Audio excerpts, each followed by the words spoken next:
Hi,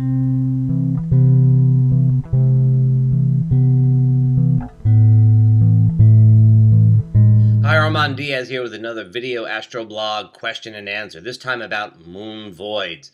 We have some very long moon voids coming up because as Saturn has gone into Scorpio as of October 5th, all the outer planets are in the early degrees of signs, which means we have to wait for the other planets to get out to the later degrees, or we'll have very long moon void times.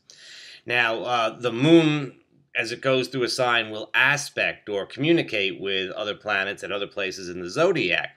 And when it's made its last connection, when it's made its last aspect, it is said to be void of course until it goes into the next sign. Now, the moon is considered to be the manifester, that which makes things happen here on Earth, here in the terrestrial realm. Everything, many traditional astrologers felt that the influence of the other planets had to be translated through the moon for them to have any effect. And the idea is that the moon is what makes things happen. It's the closest celestial body to us, and it's sort of what makes things happen here on Earth. It is considered to be what makes things happen materially, matter, maternal. It's considered to be sort of the mother that sort of births things here on Earth.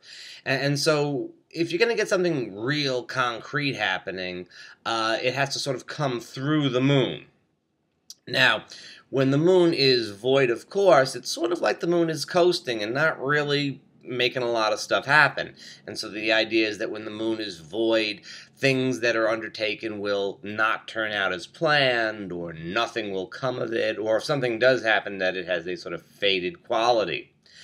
Well, if the moon is void for 15 or 20 minutes, you can just kind of avoid it. But if the moon is void for 2 days and then it goes into a sign and it's okay for 2 hours and then it's void for 2 days again, you got a real issue because, we're not exactly going to put stuff on hold. This is similar to Mercury retrograde. You try not to do big Mercury retrograde things, but you do a lot of small Mercury retrograde things when the planet is in its backpedaling through the zodiac, right? So with the moon void, what are we going to do when we have 2 days of a moon void? Well, I think that the approach to this is to, on the one hand, try to avoid the moon void. If you're really initiating something, if you're really beginning something, if it's the first time that you're calling somebody up because you want to set up a meeting with them, if it is the first date with somebody that you really like, I would suggest, you probably don't want to initiate this stuff with the moon void. A big important job interview, if you could avoid it, see if you can get around it. On the other hand, however, we can't be scheduling our job interviews for 3 in the morning, and if you schedule your first date for 2 in the morning, well, it could go very well, but on the other hand, it just might not, the idea might not go over all that well. So some things we're going to have to do with the moon void. We've had this before. It happens from time to time. 2011 was a big time when we had a lot of long moon voids, particularly in the spring. And if you sort of push through the moon void and said, well, I'm just going to act sort of as though the moon was in a sign and busy, let me see what happens. A lot of stuff did kind of fizzle out. A lot of stuff didn't really gain any traction or take hold the way you might expect. But on the other hand, some things that are kind of really meant to happen, some things that have a little bit more cosmic energy behind them, they did take hold. I think that making a decision before the moon goes void is important. The moon void is a great time for gathering information, for mulling things over in your mind. It's wonderful for meditation. It's not bad for taking a nap or sleeping in general. It's good for processing information. It's a little bit of downtime. But if you've made your decision, if you've formally made your decision and maybe done some little action towards that decision while the moon was not void, and then you follow through during the void at a more convenient hour, sometimes that helps. So, for example, if you had to make a phone call to somebody for a business meeting, you might decide that you're going to do it and maybe put their number into your phone while the moon is not void, and then go ahead and actually make the call when it is void. But on the other hand, we have some big cosmic aspects out there now. The Uranus-Pluto square, we have a lot of activity from Neptune. And in a sense, there are a lot of things that are happening up in the skies, and there's a lot of stuff happening here on Earth that are really big doings right now. And the moon void could be especially frustrating, sort of in our narrow sense. It's very much the sense of a narrow, egotistical, this is what I want, this is what I really want to happen type of thing. And that is often frustrated.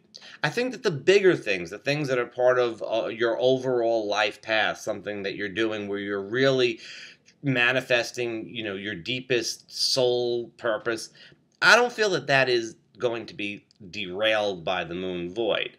If you kind of want to game the system a little bit, get this thing out here, that can be a little bit of a problem. But, if it's this big, important step in your life, the fact that the moon is void will probably not derail the entire project. It may, you may have a little bump or something like that here and there, but that happens anyway.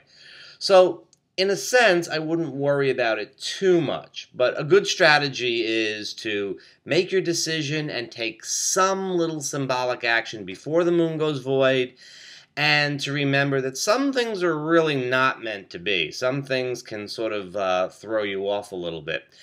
And finally, remember that some of those things that happen when the moon is void, it can be a very active time. The U.S. Supreme Court decision on health care reform, for example, in June, was issued with the moon void, but it had been decided beforehand. And that's a great model for understanding that, if you have something decided beforehand, then you can go ahead and put it into action, and it'll make just as much of a flurry as it would have at any other time. It's just the decision itself was made beforehand. So that's a couple of little hints for the long moon voids ahead. And one last little point. I was going to do this yesterday with the moon void. I thought, well, I'll do the astroblog about the moon voids with the moon void, and then we'll see how it goes. But I never got around to it.